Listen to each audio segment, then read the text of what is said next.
Hello, guys. It's another late one. The Christmas party season is really taking its toll on my YouTube schedule. Man City 2, Arsenal 1. Yet again, the Gunners go ahead, only to lose. 2 defeats in the space of a week. And it's tempting to put that down to the absence of Shkodran Mustafi. He had a very effective partnership with Laurent Koscielny at the heart of the defence. Without him, we have struggled. However, I think to ascribe our defeats to that alone would be overlooking several things. One is that the defensive issues in this team were present prior to that. You know, it's not a new thing. We scraped some results along the way, and we have been conceding goals. Even when we've been winning, we've been conceding goals. It hasn't been a clean sheet in the league since the Middlesbrough game. Another thing that would be overlooking is our record in certain fixtures. And in the case of Manchester City, I'm thinking particularly of our record away to the Big Four.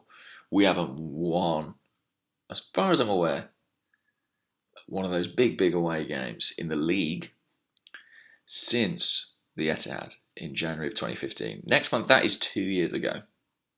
And that at the time felt like a corner turned. I'm not necessarily sure it does anymore. I think it was a corner turned in sort of... prior to that, we had been being humiliated on these grounds. I'm not sure it's been quite as bad as that since, although Old Trafford last season does stick in the memory. But we're not getting positive results still.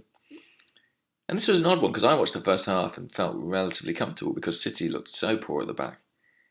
But we just sat off, and I think it's a big issue, a kind of discrepancy in the way different players are defending. Alexis Sanchez is pressing from the front, but the midfield aren't coming with him.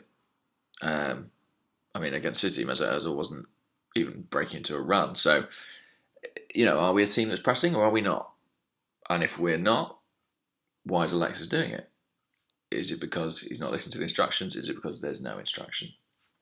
I have my suspicions. And I think the reason that this week has got everyone so down is because it's really cast aspersions on what was looking like a positive season. I think hopes that things had changed, hopes that things had moved on, have been quickly torn apart. And that is the nature of Arsenal. A couple of results shift things quickly, and that's the nature of the Premier League. We were top last Saturday, we now sat in fourth, and we're some way off Chelsea. The fixture list is comforting over the next few weeks, but not if we play like we did against Everton. Not if we play like we did in the second half against City. I don't think it's time to despair. It's funny, when was the last time we got to a January transfer window and we weren't crying out for a new signing? Because I don't think we are. I think the personnel are there. Results, I guess, is the issue. And I think Chelsea are doing something pretty extraordinary right now, as much as it pains me to say it. And it's founded on a good defence, and I'm not sure we've ever quite had that in place. I haven't talked too much about the specifics of the City game. It feels like it's redundant now, a few days on. We were unfortunate with the refereeing decisions, I would say that, but it would be very difficult to make a case that we deserved anything out of the game, either way. This is my last one of these before Christmas. So, Merry Christmas to you all. Thank you for watching. If you don't celebrate Christmas, doesn't matter. Have a good time anyway. You probably get a day off work. Enjoy it. And I'll be back on Boxing Day, St. Stephen's Day, or the day after Christmas, whatever you want to call it. That's when I'll be back.